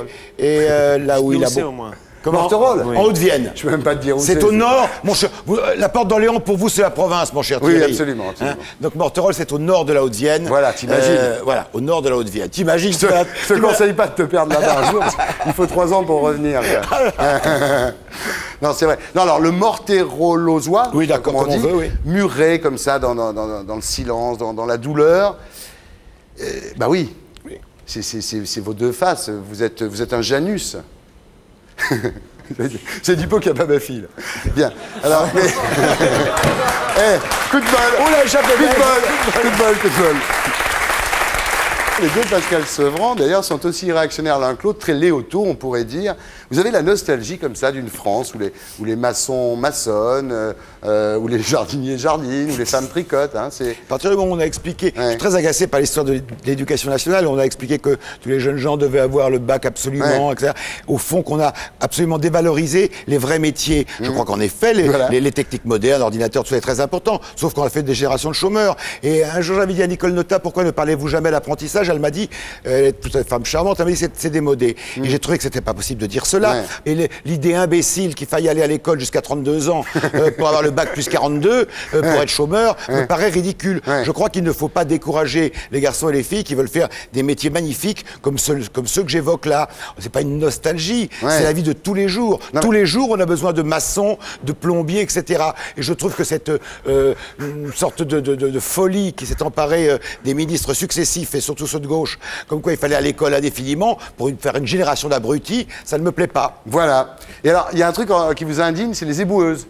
Ce que je veux dire, c'est que j'ai une très haute idée de la femme et je n'aime pas quand elle s'abaisse à notre niveau. Ah. Soulève. Abaisse. J'ai un assistant sans pleurs maintenant. Alors, vous regrettez les maisons de correction. Vous dites qu'il faut dresser les garçons, ça leur fait du bien. C'est un fantasme que vous avez? Non, je trouve que c'est bien un petit peu d'ordre. Et un peu l'éducation, c'est pas mal. Genet a beaucoup aimé cela, il a fait des livres magnifiques là-dessus. C'est pas mal, si on pouvait trouver un Genet par siècle, ça serait pas mal. Et donc, il faut un peu dresser les garçons, oui, c'est pas mal. Vous regrettez, par exemple, qu'il n'y ait plus que des écoles mixtes. Vous regrettez l'époque où les garçons montaient sur le mur. Aujourd'hui, c'est vrai que les filles se font violer dans les chiottes des lycées, c'est moins drôle. Je trouve que c'est pas possible non plus. Je trouve qu'on le voit, ça se passe très mal.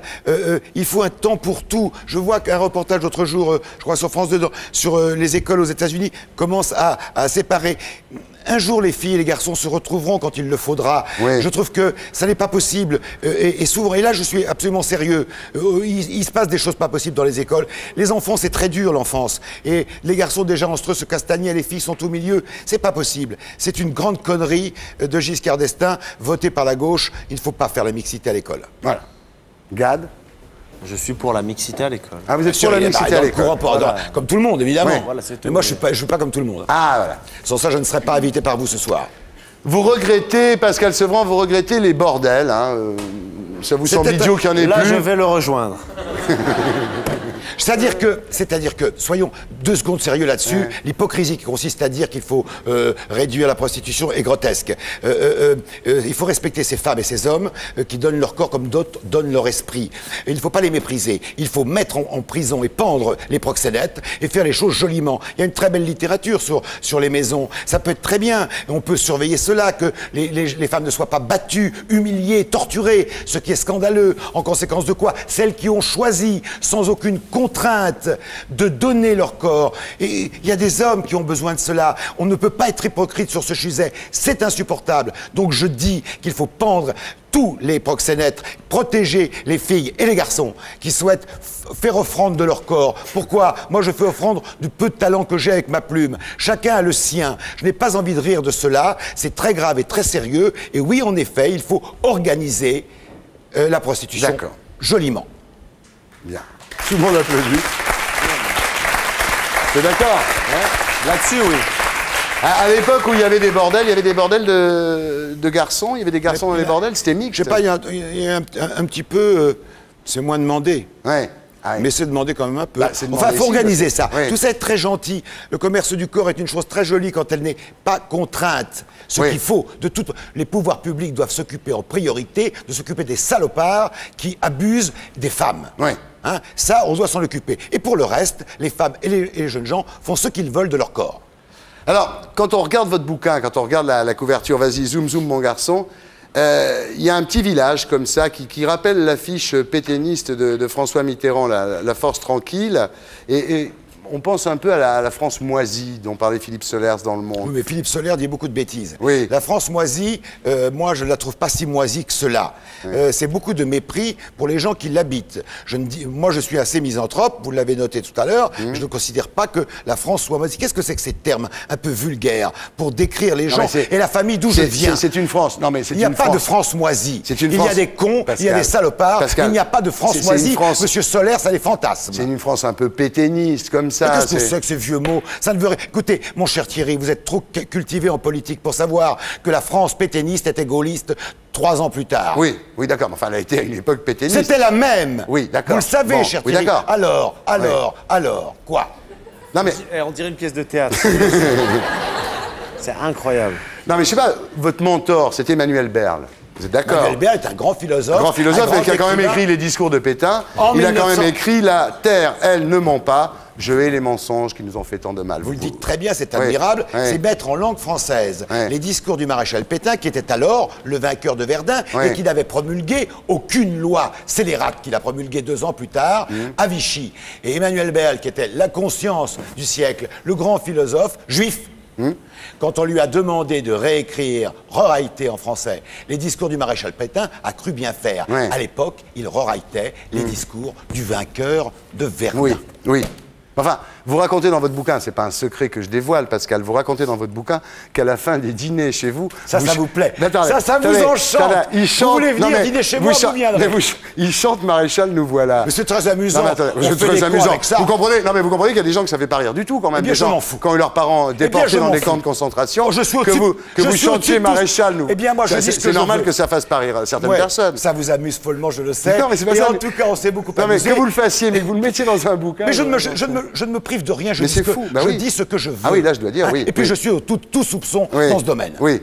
J'ai passé ma jeunesse près d'Emmanuel Berle, dans le genre antisémite, c'est pas mal. Oui. Alors, pas de leçon là-dessus. Vous savez quoi? Non. Moi, je crois que vous êtes en fait un vrai mitterrandien. Ça, c'est vrai. Avec ce que ça a de socialiste et de pétainiste. C'est-à-dire une idée de la France, une idée des lettres, de l'âme française. Vous dites, peut-être ça va vite, moi je veux bien, tout ça ne Je ne veux pas partir comme ça dans ce politiquement correct qui m'écœure, donc je suis prêt à accepter cela, oui. J'ai aimé François Mitterrand, je l'ai respecté, je l'ai dit, je ne renierai pas ce que m'a apporté cet homme. Même quand vous avez appris qu'il était le pote de Bousquet, que pendant la guerre il a eu la francisque, etc. Non, tout ça est vrai. Tout ça a été réglé par l'histoire, vous le savez mieux que moi. Mais vous voulez me faire parler, vous êtes très bon là-dessus. Oubliez tout ça. Quand il a déjeuné avec Bousquet, Bousquet venait d'avoir la Légion d'honneur qui lui avait été remise par un tribunal à la Libération, fait de résistants et de grands juifs, qui avait remis la Légion d'honneur à Bousquet. Je suis fatigué de répéter cela. Et pourquoi ils ne l'ont pas donné à Papon alors? Bien. Alors, dans ces dîners, vous racontez ça, je trouve ça extraordinaire. Vous avez un jeu formidable. Vous allez venir au prochain dîner, oui. Ah oui, je vais vraiment, parce que vous avez un jeu que j'adore. Ça s'appelle le jeu du qui est mort. C'est un jeu très spécial qui est mort. Il y avait des gens très cultivés, il y avait des Patrick Besson, etc. Tout à fait. Tous les garçons là, toute la bande d'écrivains du Figaro, ils sont très bons. Et alors on s'amuse beaucoup parce que. Mais qui est mort, c'est très bien. On oublie des fois, on se dit mais oui. Alors, justement, Claude Autant-Lara, est-ce qu'il est mort? Oui. Ah, il est mort. Gérard Manset? Non. Enfin presque. Pierre Messmer? Non. Jean-Jacques Servan-Schreiber? Non. Mais il n'est pas mort? Non, il est souffrant. Il est souffrant. Raymond Poulidor? Non. Oh, c'est mon pays, là. Il est à côté de chez moi. André Stille? Alors, André Stille, membre du jury de l'Académie française, là, j'avais un doute, parce que c'était le prix Lénine en 53, un truc extraordinaire. Et ma mère lisait dans les journaux communistes les livres d'André Stille, et je disais à Besson, l'autre jour, est-ce qu'il est mort? Il m'a dit non. Alors, votre journal... Enfin, il n'y a que vous et moi qui savez qui c'est, oui, allez-y. Non, peut-être pas. Votre journal, donc le 4e tome, Lentement place de l'Église, prouve en tous les cas un truc, c'est que l'homosexualité est vraiment entrée dans les mœurs. C'est-à-dire que maintenant... ça vous donne des idées? Il y a des dizaines de milliers de lecteurs qui compatissent à la disparition de votre ami Stéphane. C'est-à-dire que les bonnes femmes qui d'habitude lisent les bouquins de Arnie Ernaux ou de Madeleine Chapsal, elles lisent votre bouquin, le fait que ce soit un garçon, ça pose pas de problème. Elles le lisent comme si c'était une fille. Donc ça prouve que l'homosexualité est rentrée dans les mœurs, oui. L'amour ne pose pas de problème. Et je m'en doutais un peu, j'en ai eu la confirmation. Voilà. Ces questions-là, les gens ne se posent pas. Nous sommes des pauvres gens, des hommes et des femmes brisés et qui passons notre vie à courir après cela. Et l'amour emporte tout. En conséquence de quoi heureusement, dans ce monde dans lequel nous vivons en France, et ça s'arrange beaucoup dans le pays, et la jeunesse n'y est pas pour rien, tout ça ne pose pas question. Moi, je n'ai jamais posé cette question d'histoire de... C'est très peu important, la sexualité. La sexualité, c'est une affaire pour rigoler ou pour faire des bébés. Et le reste, ça occupe assez peu de temps dans la vie. Ce qui occupe beaucoup de temps dans la vie, c'est l'amour. Et ce que retiennent les gens qui veulent bien me lire, c'est l'amour. Au-delà de tout, il s'agit de Stéphane, c'est exactement, c'est ce que je disais, absolument. Et cela me réconcilie un peu avec le genre humain. Mais c'est la première fois qu'un livre qui raconte comme ça un couple homosexuel séparé par la mort a un succès public aussi important. Oui. Voilà ce que je voulais dire. Oui. Voilà. L'homosexualité est admise, donc à l'inverse, on reproche de plus en plus souvent maintenant aux homosexuels leur pouvoir. Oui, ça c'est ce que fait Alain Minck avec les nouveaux maîtres. Alain Minck travaille du chapeau, on le sait depuis longtemps. Oui. Il travaille au Monde, c'est tout dire. Non mais c'est vrai qu'il y a quand même un pouvoir gay aujourd'hui dans ce pays, vous le savez bien. Non, pas du tout. Ah bon? Quel pouvoir gay, mon beau garçon? C'est grotesque. Vous savez, quand on a une énergie, quand on a un petit talent, quel que soit, qu'on soit écrivain, garagiste, chanteur ou plombier, est-ce qu'on vous demande avec qui vous couchez? Enfin, c'est invraisemblable. On se demande de vous réparer vos tuyaux de tuyauterie, de baignoire, et on ne se pose jamais la question, vous ne vous demandez pas si vos jardiniers ou votre chauffeur taxi aiment les filles ou les garçons. Tout ça n'a pas de sens. Bien. En tous les cas, vous dites dans votre livre que vous n'avez jamais remplacé Stéphane. Aujourd'hui, vous n'avez pas de fiancé, je crois qu'on peut le dire, Pascal. Un non, mais plusieurs, oui. Oui, voilà. Vous dites mes amants sont de passage. Oui. Vous n'avez rien à leur dire après le sexe, donc vous préférez pas les voir. Voilà, vous préférez, vous dites, ils vous ennuient. L'amour, c'est quand on peut parler. Voilà, vous dites finalement, je veux jouir, et après, dîner avec des femmes qui lisent mes livres. C'est bien. C'est ce que vous dites? Oui, c'est ce que je pense. Ouais. Car maintenant, donc, c'est juste le sexe d'un côté et l'esprit de l'autre. Vous savez, on ne cherche pas l'amour comme les champignons. Je veux dire, parfois on s'en des fois on attrape des champignons quand même. Oui, ça j'ai entendu ça déjà quelque part. Oui. Ça, je vous l'avais préparé. Non, mais je suis obligé de faire ma fille. Je vous l'avais préparé. Non, mais donc ça vous permet d'écrire la tête libre, ça. C'est-à-dire qu'une fois que vous avez fait l'amour, disons pour. Ben, c'est comme boire un peu d'eau. C'est une chose amusante un instant. Enfin, bien, Pascal. Ça n'a aucune importance. vous savez, Pascal, qu'il y a un grand classique dans cette émission. Non. Je vous regarde tout le temps. Ah oui, c'est l'alerte rose. L'alerte rose. L'interview alerte rose. Alors, on l'a pas refaite depuis septembre, mais ce soir, spécialement pour vous, je vais vous faire l'interview alerte. Rose? Non, bleu.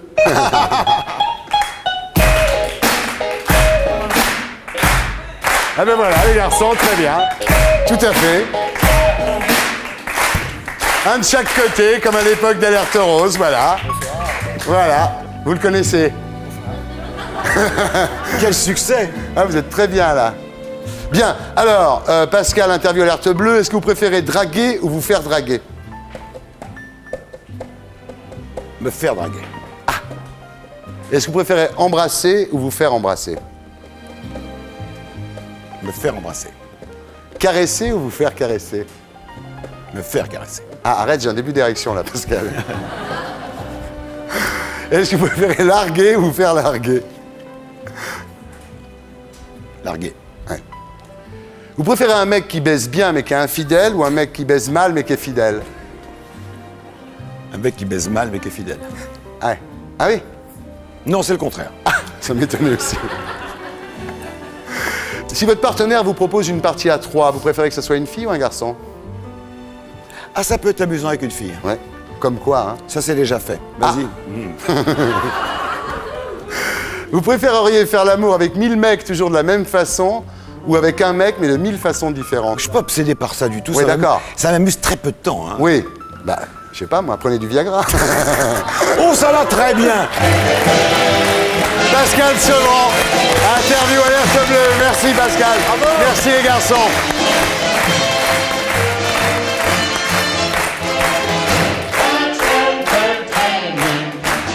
Bien ça.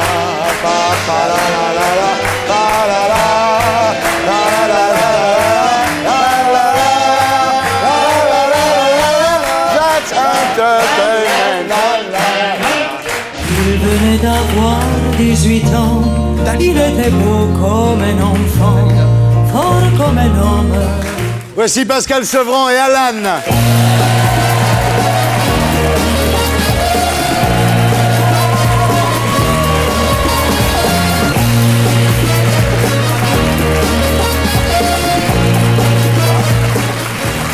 Voilà, Pascal Sevran et Alan. Je vois, Pascal, que vous portez votre Légion d'honneur. Oui, je trouvais pour venir chez toi, ça faisait plus chic. C'est bien. On peut voir votre blessure de guerre? Non. On peut voir votre blessure de guerre? Elle mérite agricole, non? Pourquoi pas, je vois bien. Alors, résumé des épisodes précédents. Pascal a organisé sur France 2 un concours de chanteurs et de chanteuses intitulé « Entrée d'artistes ». 5000 candidats, 400 auditions, 40 sélectionnés, 14 finalistes et un vainqueur. Alan. Bravo.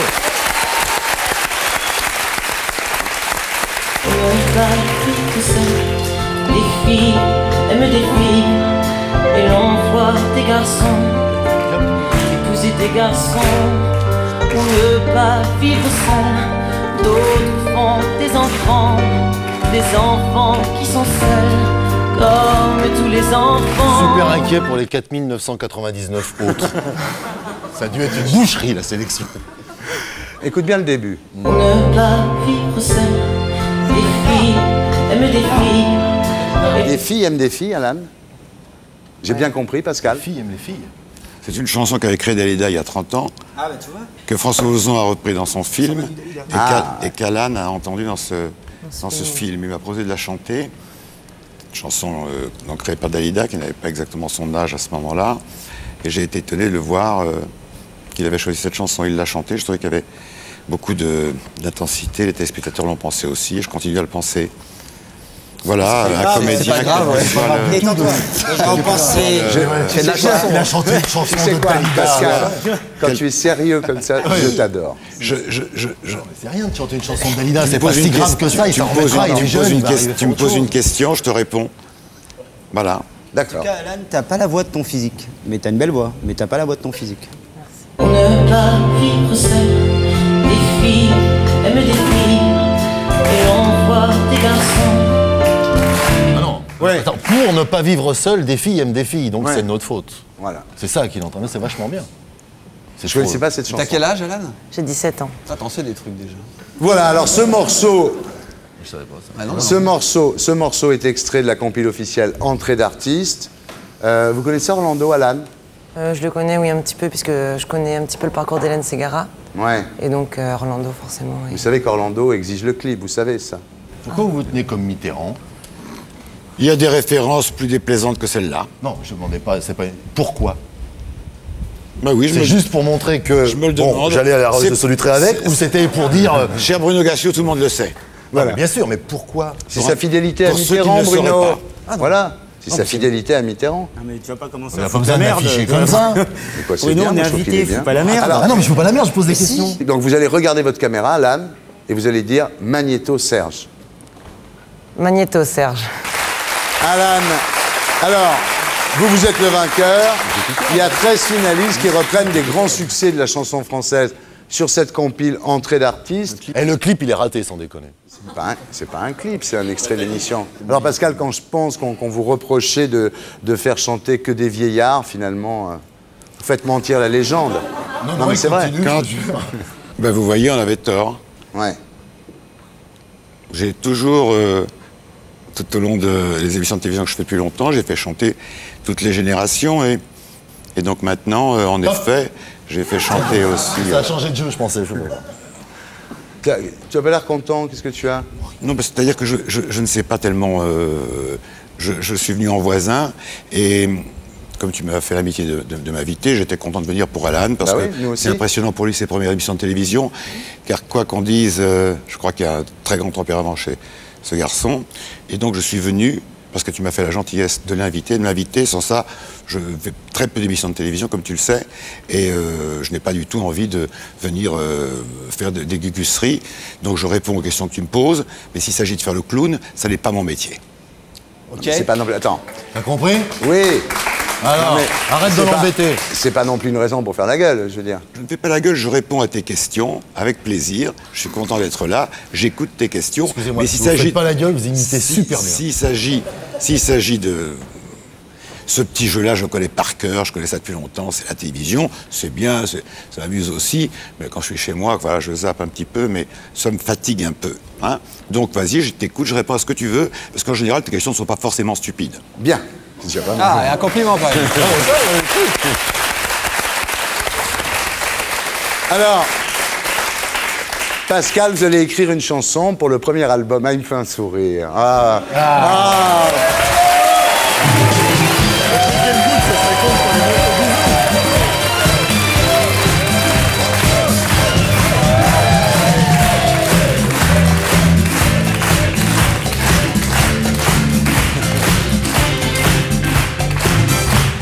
Bon, j'ai eu mon premier sourire. Oui, non, mais c'est bien. Ah, mais je l'adore, on peut regarder les yeux qu'il a. Je l'adore. J'aime bien quand on est ensemble, qu'on boit du vin blanc, qu'on parle littérature et politique. Bah oui. Ce soir, on est venu parler un peu chanson. Oui. Je ne vais pas t'exaspérer longtemps. Pose-moi ta question, je réponds maintenant. Vas-y. D'accord. Alors, la question c'est, Pascal, c'est même pas une question d'ailleurs, vous allez écrire une chanson pour le premier album d'Alan. Ça fait longtemps que vous n'avez pas écrit de chanson. Voilà. J'ai pas écrit de chanson depuis très longtemps, je ne suis pas sûr que je vais en écrire.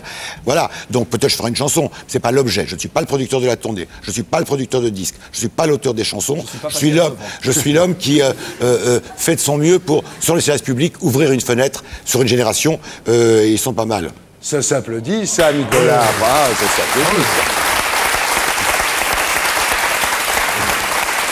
Alors,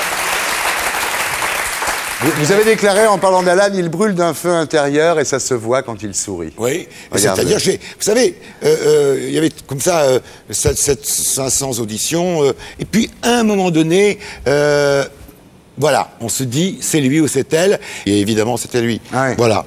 Je ne suis pas absolument abruti quand je parle de chanteur. Ouais. En même temps, il arrive à être aussi intéressant que Bruno Gassio, quand il parle de liberté d'expression. Ouais. Et aussi drôle. Alors Alan, on parlait d'Alan maintenant. Alan, vous êtes originaire de la Somme, d'un petit village qui s'appelle Friville-Escarbotin. Et maintenant, t'es à Paris. 4826 habitants, voilà. Vos parents, Michel et Michel, possèdent une petite entreprise de rondelles. Oui. Alors, on va essayer de toutes les éviter. Voilà. Les gars, on les pense et personne ne dit rien. Non, mais il explique, vas-y. Ils cintrent des tubes, en fait. Ah. Ils font de la robinetterie.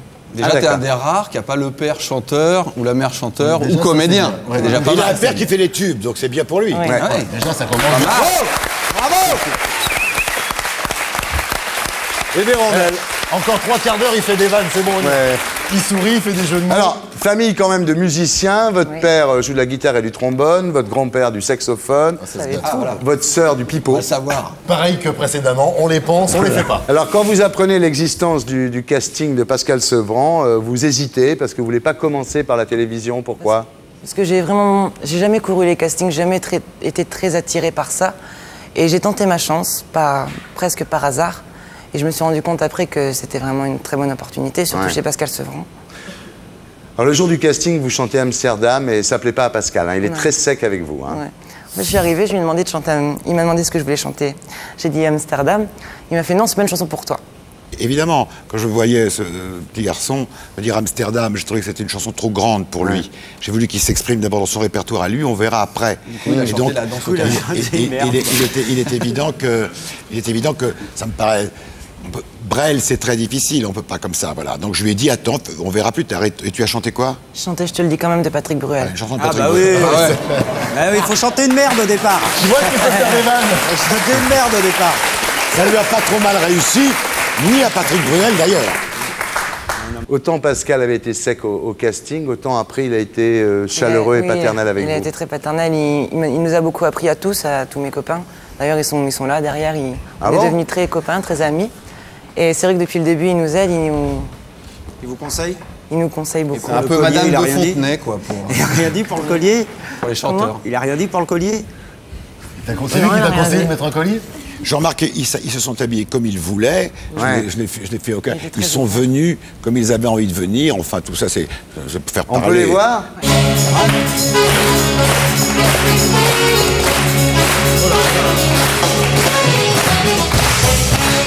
Bravo. Bonjour. Une chanson.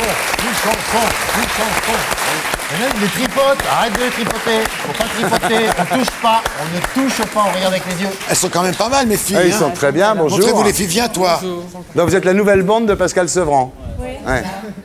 Vous allez nous chanter quelque chose là? Alors, je sais. Amsterdam? Oui, c'est ça. Ah si.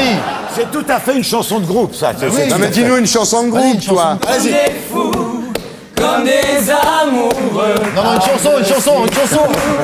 Prêt à ça et prêt à tout.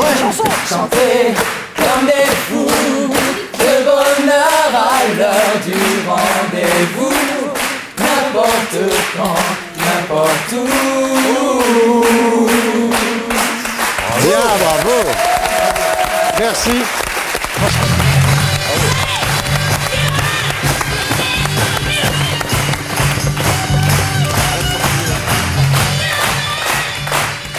Ils sont pas mal, hein. Tu t'es fait plein de nouveaux copains avec cette émission finalement.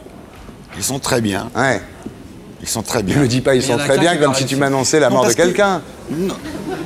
Non, parce qu'on peut s'amuser. La mort de la chanson déjà. Je les prends très au sérieux. Je veux dire, ils ont comme ça, ils font ça très bien. C'est vraiment, ils sont très bien. Ils sont émus, ils sont contents et ça me donne pas envie de faire de la plaisanterie là-dessus. Voilà. C'est super grave. C'est grave, sans déconner. La jeunesse, les chanteurs la jeunesse et la passion. La jeunesse et la passion que mettent ces jeunes gens à leur métier, c'est en effet très important. Donc je suis content de voir les parrainer chez Thierry ce soir. Très bien. Voilà, c'est cool. Alors, Alan, Pascal ne s'est pas contenté de vous donner votre chance. Il vous donne aussi des conseils. Alors justement, on va tous en profiter. Pascal, quel conseil donneriez-vous à un jeune chanteur qui débute?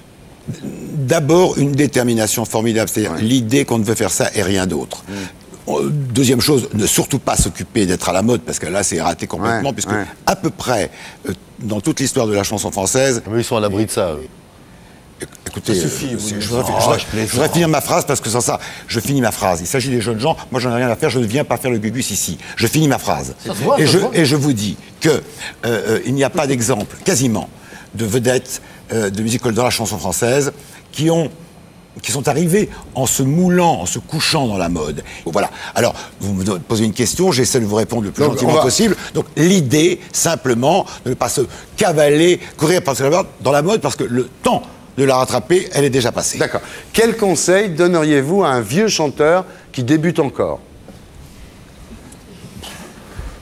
D'être en bonne santé, de chanter plus longtemps, parce qu'il ne faut pas employer ces adjectifs. Thierry, vieux, vous allez l'être bientôt comme moi. Je le suis depuis longtemps. Voilà. Bien. Quel conseil donneriez-vous à Pascal Sevran, jeune? Je donnerais un conseil à Pascal Sevran, qu'à cette heure-ci, il doit être couché. Bonsoir. Et voilà. Et voilà. Et voilà. Tu t'en vas. Ah, vous êtes...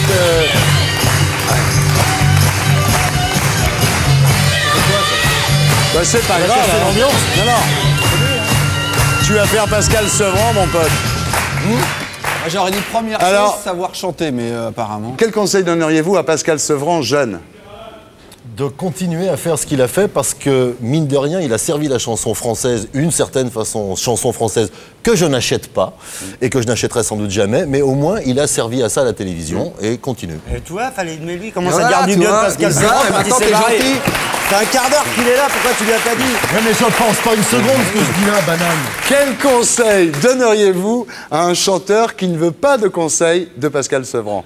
Eh ben, écoute, Pascal Sevran, c'est pas des conseils. Bien.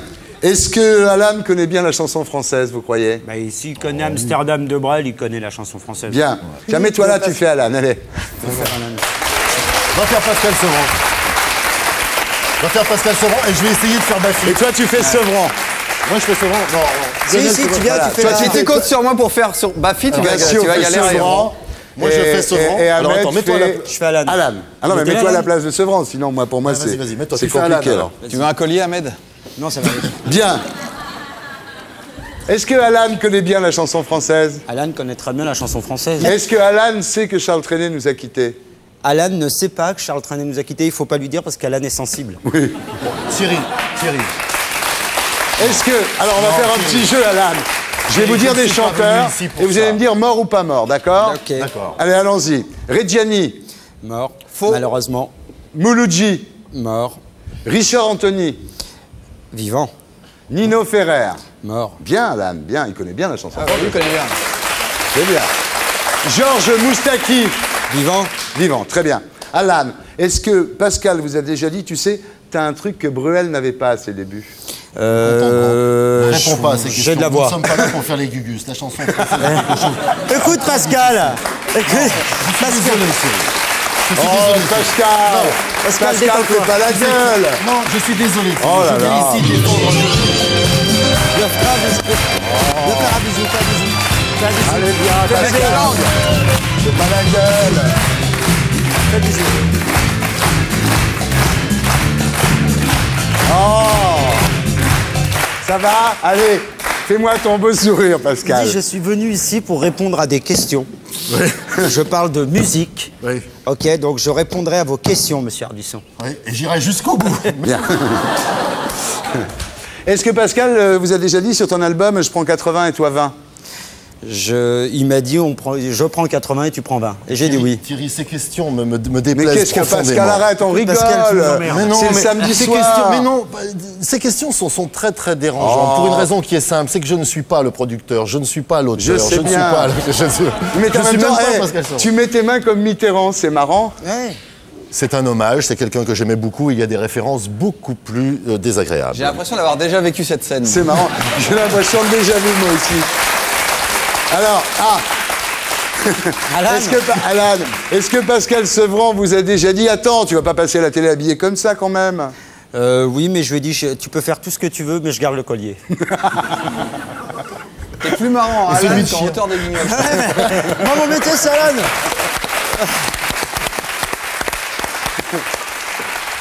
Est-ce que Pascal Sevran vous a déjà dit « Tu vas voir, Ardisson, c'est un gros con, mais au fond, il est sympa ». Non, mais il y a des mots, il y a des moments où il faut essayer de raison garder, c'est pas grave. Je sais. Au maximum de faire ce pourquoi nous sommes venus. Mitterrand fait la